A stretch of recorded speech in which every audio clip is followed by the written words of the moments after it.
अध्याय 2 सांख्ययोग. मित्रांनो, भगवद्गीतेचा पहिला अध्याय अर्जुन विषाद योग होता, जिथे आपण अर्जुनाला रणांगणावर हतबल होऊन पडलेले पाहिले. आता दुसरा अध्याय सांख्ययोग सुरू होत आहे. हा केवळ एक अध्याय नसून संपूर्ण गीतेचे सार आहे. यामध्ये पहिल्या 10 श्लोकांचा जो गट आहे तो अत्यंत महत्त्वाचा आहे, कारण यात एका बाजूला अर्जुनाचा पराकोटीचा मानसिक संघर्ष आहे, तर दुसऱ्या बाजूला जगद्गुरू श्रीकृष्णांचा पहिला उपदेश आहे. हा भाग 1 म्हणजे अज्ञानाकडून शरणागतीकडे जाणारा प्रवास आहे.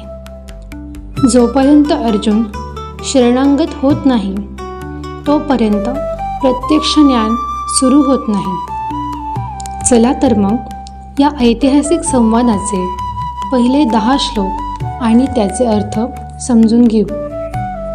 श्लोक 1. संजय उवाच तं तथा कृपयाविष्ट मश्रुपूर्णा कुलेक्षणं विषीदन्त मिदं वाक्यम् उवाच मधुसूदन.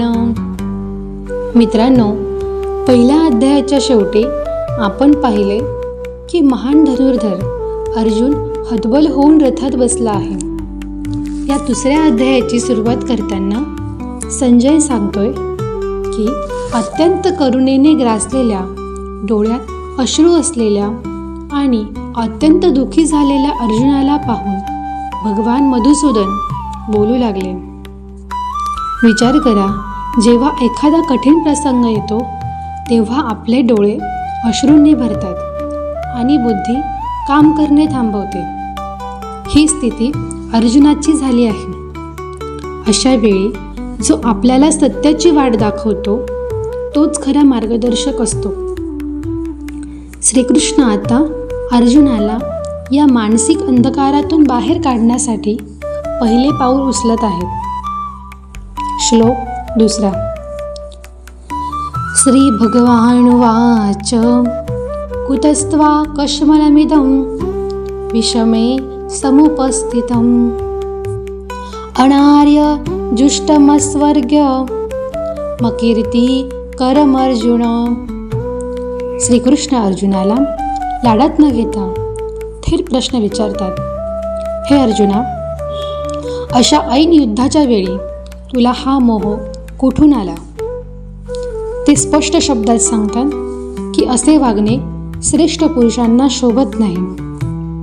यामुळे ना स्वर्गाची प्राप्ती होईल ना जगात कीर्ती मिळेल. भगवंत आपल्याला इथे एक महत्त्वाचा धडा देत आहेत. संकटकाळी डळमळीत होणे हे अज्ञानाचे लक्षण आहे.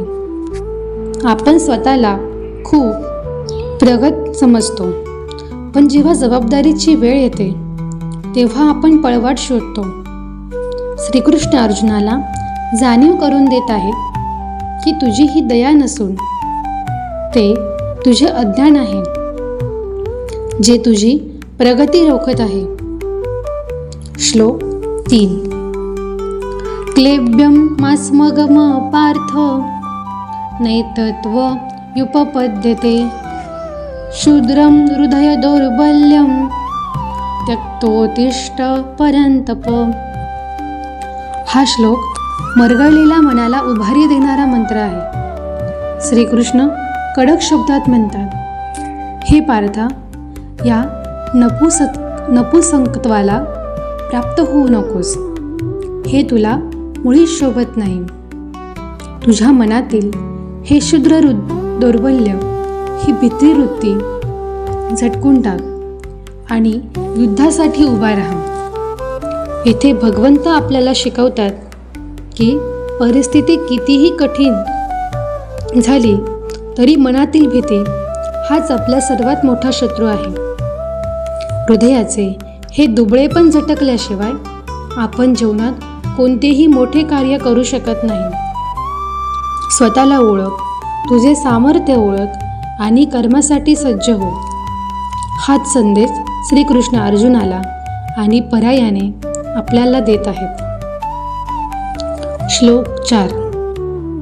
अर्जुन उवाच कथं भीष्म महं संख्ये द्रोणञ्च मधुसूदन इषुभि प्रतियोत्सामि पूजारा वरिसूदन. श्रीकृष्णांच्या फटकारण्यानंतर अर्जुन आपले मन मोकळे करतो.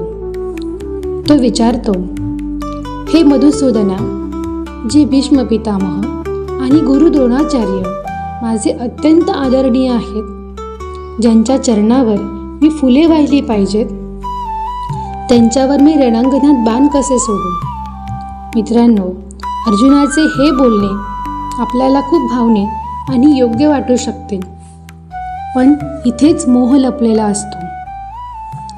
जेव्हा आपण कर्तव्यापेक्षा व्यक्तीला जास्त महत्त्व देतो, तेव्हा आपण गोंधळतो. अर्जुन धर्माच्या लढाईपेक्षा आपल्या नात्याला आणि आदराला मोठी ढाल बनवत आहे, जेणेकरून त्याला कठीण निर्णय घ्यावा लागू नये. श्लोक 5. गुरून् हत्वा हि महानुभावान् श्रेयो भोक्तुं भैक्षमपीह लोके हत्वार्थकामास्तु गुरूनि हैवै भुञ्जीय भोगान् रुधिर प्रतिग्धान्. अर्जुन म्हणाला, आपला युक्तिवाद पुढे नेत म्हणतो की अशा थोर गुरूंना मारून राज्य मिळवण्यापेक्षा या जगात भीक मागून जगणे मी अधिक चांगले समजतो. जरी ते लोभापायी कौरवांच्या बाजूने लढत असले तरी त्यांना मारून मिळालेले सर्व भोग हे रक्ताने माखलेले असतील. अर्जुन इथे आपल्याला एका मोठ्या मानसिक संघर्षाचे दर्शन घडवत आहे. त्याला वाटते की युद्धापासून पळवाट काढणे हेच पुण्य आहे, पण तो हे विसरला आहे की अधर्माला साथ देणाऱ्या आदरणीय व्यक्तींच्या विरोधात उभे राहणे हेच खरे कर्तव्य असते. अर्जुनाचा हा भ्रम श्रीकृष्ण पुढील श्लोकांमध्ये आपल्या ज्ञानाने दूर करणार आहेत. श्लोक 6. न चेतदिद्म कतरन्नो गरेयो यद्वा जयेम यदि वा नो जयेयु यानेव हत्वान जिजीविषाम स्तेव स्थिता प्रमुखे धार्तराष्ट्रान्. अर्जुन इथे पूर्णपणे गोंधळलेला आहे. तो म्हणतो, आम्ही जिंकावे की त्यांनी जिंकावे यात नक्की श्रेष्ठ काय आहे हेच आम्हाला समजेनासे झाले आहे. ज्यांना मारून आम्हाला जगण्याचीही इच्छा नाही, तेच धृतराष्ट्राचे पुत्र समोर उभे आहेत. मित्रांनो, जेव्हा माणसावर अतिप्रसंग येतो तेव्हा त्याची बुद्धी काम करेनाशी होते. त्याला आपला विजयही पराभवासारखा वाटू लागतो. अर्जुन आपल्याला एका महत्त्वाच्या मानसिक स्थितीचे दर्शन घडवतोय. जेव्हा आपण संभ्रमात असतो तेव्हा आपल्याला योग्य आणि अयोग्य यातील फरक कळत नाही. ही द्विधा मनस्थिती माणसाला दुर्बल बनवते आणि त्याला निर्णयापासून दूर नेते. श्लोक 7. कार्पण्यदोषो पहत स्वभाव पृच्छामि त्वां धर्मसम्मूढचेता यच्छ्रेयशान्निश्चितं ब्रूहि तन्मे शिष्यं स्तेहं शाधिमान् त्वं प्रपन्नम्. हा गीतेतील सर्वात महत्त्वाचा वळणबिंदू आहे. अर्जुन शेवटी आपला अहंकार बाजूला ठेवून म्हणतो, भित्रेपणामुळे माझा स्वभाव नष्ट झाला असून मी कर्तव्याबाबत पूर्णपणे गोंधळलो आहे. मी आता तुमचा शिष्य आणि तुम्हाला शरण आलो आहो. जे माझ्यासाठी निश्चित हिताचे असेल तेच मला सांगा. मित्रांनो, जोपर्यंत आपल्याला वाटते की मला सर्व कळते तोपर्यंत भगवंत मदत करत नाही.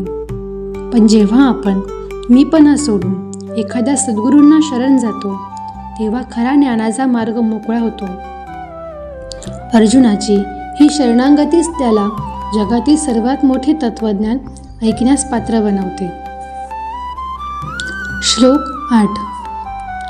नहि प्रपश्यामि ममापनुद्याद् यच्छोकमुच्छो क्षणमिन्द्रियाणाम् अवाप्य भूमा वसपत्नमृद्धं राज्यं सुराणामपि चाधिपत्यम्.